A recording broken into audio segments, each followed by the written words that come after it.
Uh, uh, well,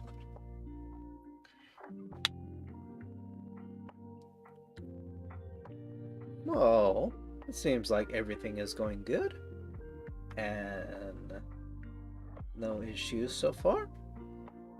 Aloha there, and we are going to search up whatever comes to my mind. I figure I could just go through gaming news, but the fact that I've been going through usually the main news outlets for video games, I figured I'll expand it to traditional news outlets. Example would be AP News or NPR because their own articles about gaming and video games is predominant. It's pretty solid. I mean, one thing that comes to mind is an old COD game review that talks about the MLG scene back in the day. It was an old article related to a video I wanted to search up. Wanted to read further into the article and what they had, and I learned several things about it.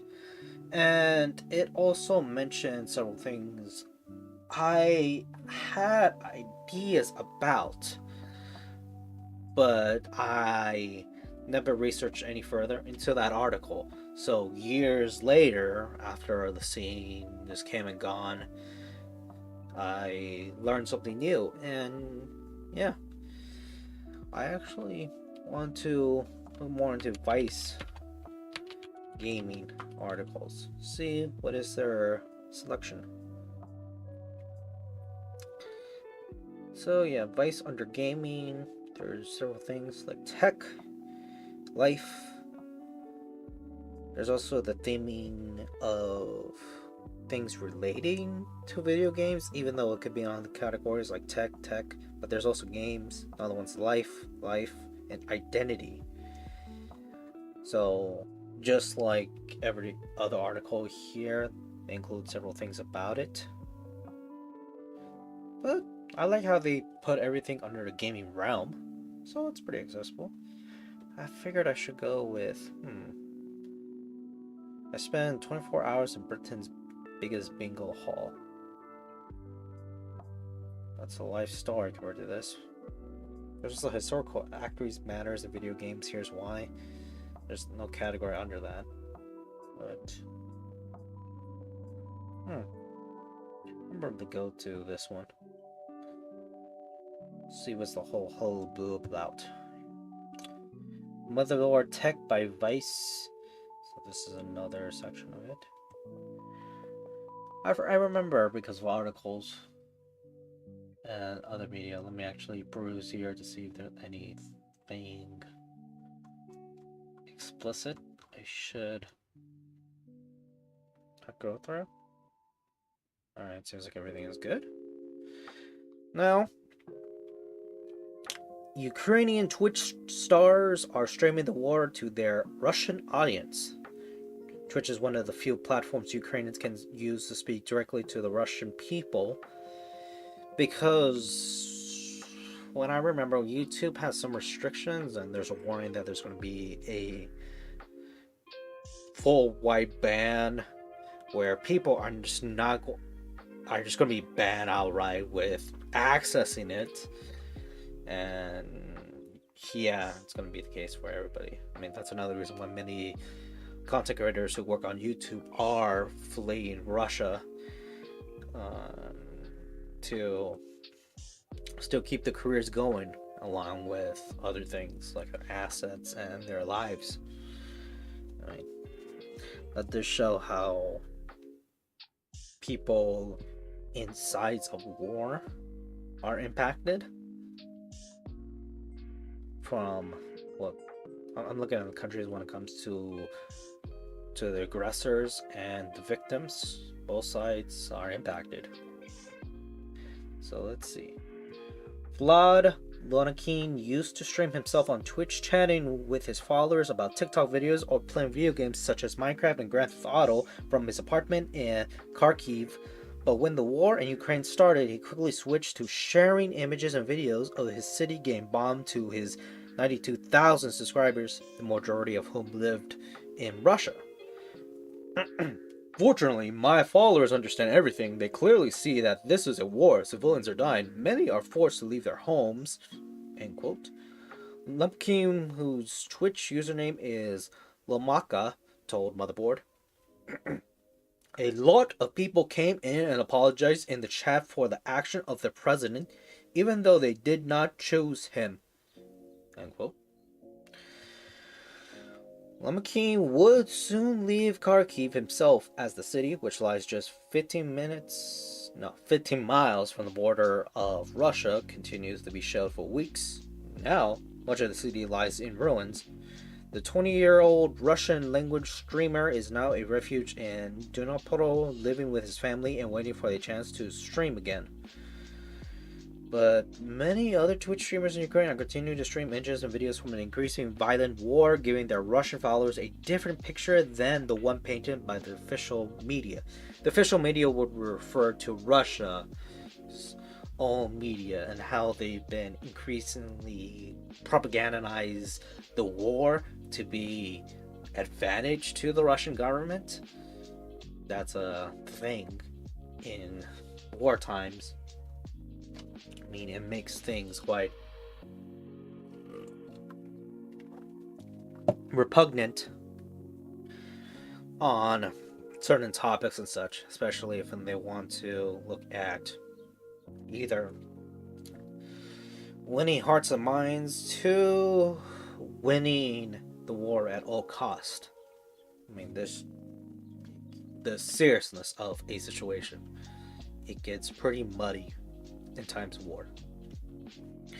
But what it does show is how things are becoming quite hectic for the war when it comes to different media outlets, and if individual people are reporting things. Like, you'll have a person who's just a regular streamer streaming a video like this, but he's streaming IRL in an active war zone because it's their homes. And to understand what they're going through, they're broadcasting how their lives are changing to other people. Because obviously enough, if you are in the thick of things, well, the stress will come out and it can bleed into your own work.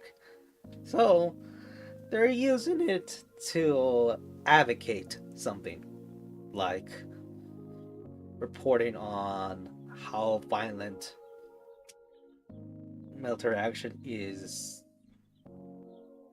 interfering with their daily lives, their daily homes. Everything is changing. So like that, having homes that are being bombed and streets and roads not being unusable where people can't even escape, it is the grim reality that, wow. What I'm going to do right now is I'm just going to skim through all this. And the reason why I'm actually skimming through it because I actually do want to make sure there's not any nefarious thumbnails that I gotta be. It's me being cautious because now I'm actually looking at what can I go on. After all, looking at regular news from NPR, AP, other ones like Al Jazeera, Vice, and BBC. There's a bunch of news outlets I follow daily. They're going to talk about heavy topics, and that is what I'm going to charter through, see how everything is, and hopefully talk about it in a forward manner. But yeah, so far, they talked about really diverse topics relating to what does go on in a video game landscape, not just the entertainment industry, but when it comes to the lifestyles, the issues that things are going on. because I mean, what I just remember the whole time from when I read through video game articles is an IGN one that just briefly talks about the new controller anniversary that's coming up, a tech product and its anniversary, and how they're promoting and such. And it felt like I was reading more of an ad, and that's pretty much it. It was quick, it was not noticeable, which ironically it made me more notice it, and it became more memorable than any other ones. I also read old articles that were interesting, like when it came to what is it, this War of Mine? Yeah, that's like one of them.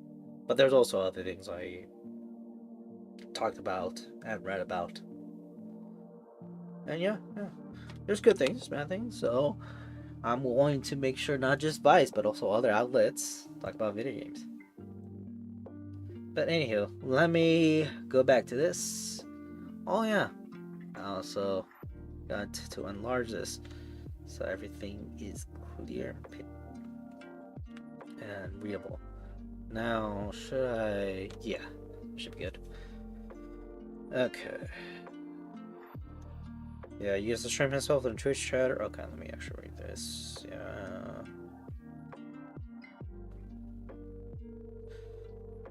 Okay. But many other Twitch streamers in Ukraine are continuing to stream images and videos from an increasingly violent war, giving their Russian followers a different picture from than the one painted by the official media, which is Russia. And after the Russian government shut down Western social media platforms such as Instagram and Facebook and limited content on YouTube last month, the gaming-focused platform owned by Amazon has become one of the rare channels Russians can access without the help of VPNs. Now, that's going to change later. But it also does show the nature of Twitch and how, of it being niche, it is accessible in that way, which just shows its advantages. And also, with the use of VPNs, that's actually a thing a lot of places around the world uses to bypass access, depending on where you are. From average civilians to organizations, it is a useful tool in, I'd like to say in the modern world, but in a way where the modern world for the past few years, because VPNs, even though they've existed for a while, people, the general public, have been using it like everyday things. If you surf online, you heard of a VPN. That was not the case 10 years ago. Lemkin believes that the Russian government hasn't focused on spreading propaganda on Twitch to the extent it has on other networks, and says that the young audience of the platform is generally more skeptical of the Russian government. Russia has kept a tight grip on information, passing a law that imposes a jail term of up to 15 years for spreading intentionally fake news about the military and shutting down independent media. And yeah, I mean, that's also the case because I also know other medias are in trouble. I keep on thinking of the Moscow Times, but I'll see how that goes up, because that actually is something that does impact me. It does show that even a war that is from a different part of the world is impacting my life. That could also go with the rest of the world. Alrighty. So at the beginning of March, Lemkin and other Twitch streamers made a video asking Twitch not to pull out from Russia as Western countries introduce sanctions. Many tech companies, including Google, TikTok, Nintendo, and Netflix, has either paused some of their services or decided to pack up and leave. Twitch suspended payments to Russian users due to sanctions. Now, yeah, they're probably not going to explain more in the article, but just to understand, sanctions would be referring to the government pulling out under policy. So, so being usually asked or forced to, rather than volunteer themselves. Where some companies, due to this conflict, are volunteer themselves to pull out their services, like Google, TikTok, Nintendo, where they get to choose how they're not going to give service to Russia. That's going to be a thing because it does impact regular civilians if they use services. Because these sanctions, well, there's a method to it of how they sanction and what they sanction.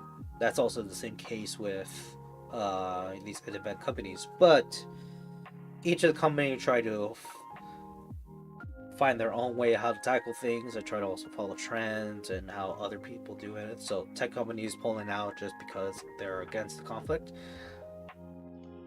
Yeah, that's another controversy that I read about. Alrighty. We thought that we can address Russian audiences, young audiences that can accept information better than people that are watching Russian propaganda, said Myholo Zarivi, a professional YouTuber, broadcaster, and Twitch streamer known as Olizer with a 116,000 strong follower base. Zarivi's last stream from his home in Kiev was on February 24th, the day Russia launched its invasion. 2 days later, he escaped with his family to the Carpathian Mountains and then to Lviv, a city on the western side of Ukraine close to the Polish border. Now, February 24th, so thinking about in retrospect, that's around a month, 2 weeks, a half that this conflict has been going, and it's still going. Right now, it's like April 11th, so yeah, to show how things are. Yeah, even looking back, I wonder how much things will change from me reading this today, especially with upcoming articles relating to the conflict. The streamer has switched his unusual content of watching anime and talking to followers to bringing news from different media and government outlets to his followers, about 63% of whom are Russian, according to the data he can see on the Twitch backend. He says he's careful when sharing unverified information, wanting his followers to do their own research, but as the war drags onto its 6th week, Zerka is no longer sure his streams have the power to change minds. I mean, that's a good reason why I'm, also saying this loud, because, yeah, this is something quite different. It's an information war when it comes to understanding what is real and what is not.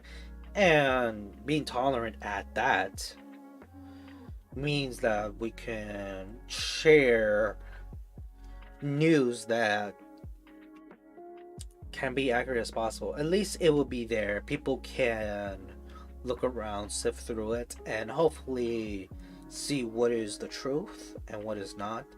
Uncover things. And so much source. I mean, it even shows how in this delicate situation it's still troublesome. Yeah. 99% of the audience that wanted to get real information from Ukraine already got it, he says. And for people who don't want any information from here and prefer watching Russian TV, Twitch won't help. End quote.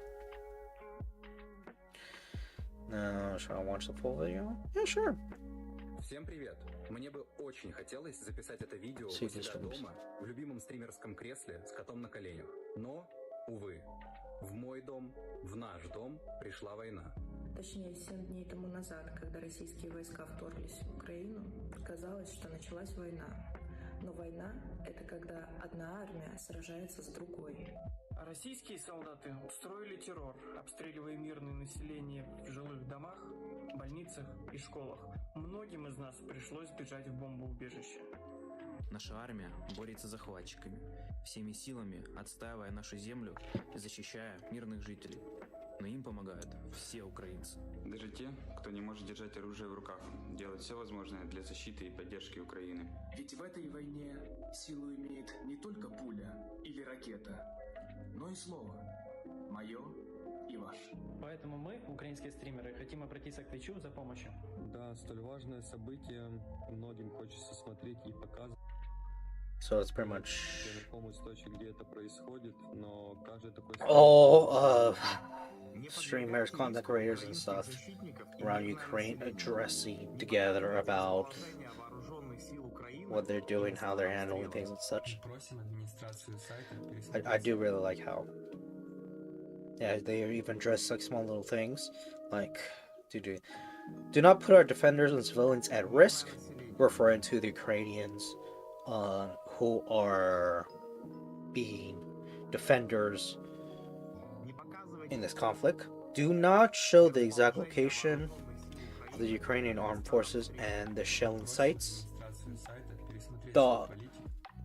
This information can be actually pretty deadly and dangerous depending on who uses it and how it is.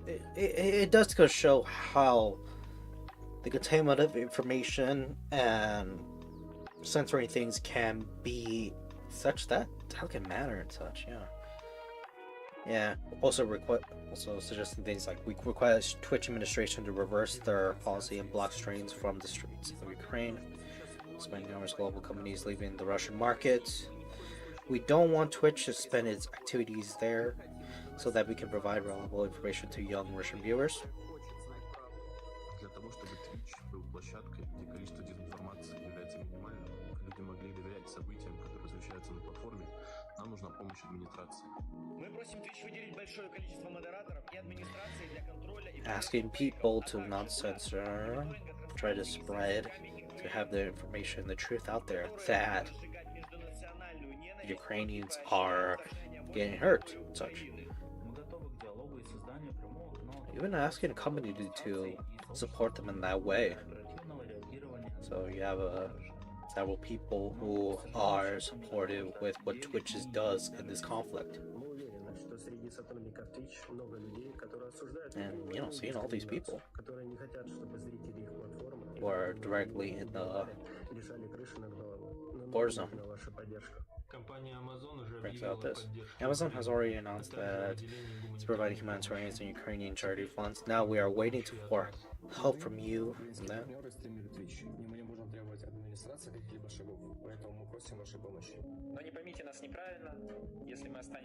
So all of this is made a collaboration for everybody to get their message out to this company. All viewed in Instagram, and then everything is just adjusted. Now, Ukrainian Twitch streamers have gained many followers in Russia because of the shared language across former USSR countries. Streamers are using Russian to reach larger audiences than by using their native languages, explains Stefan Shugol, head of esports at Paramatch Tech.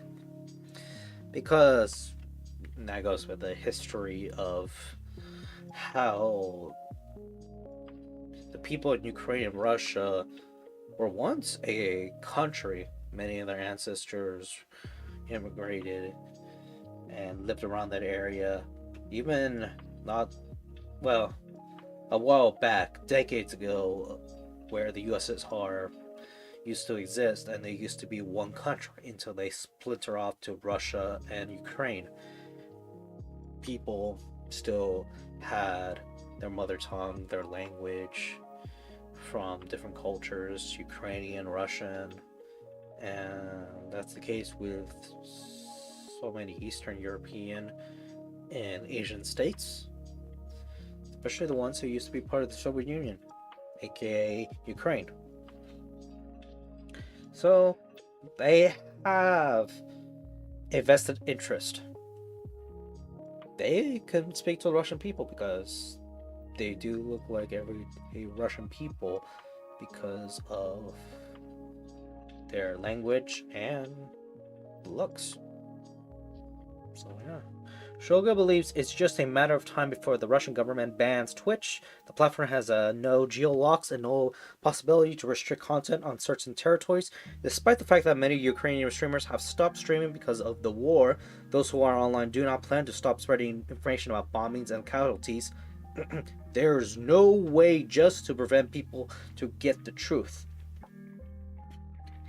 The streams, however, may not be enough to change minds. Shologa's company collect data on Twitch posts. Around 70% of Russian Twitch commenters he's analyzed do not realize how bad the situation is. He says not only that, but many of the posts are spreading hate, creating a moderation problem for streamers.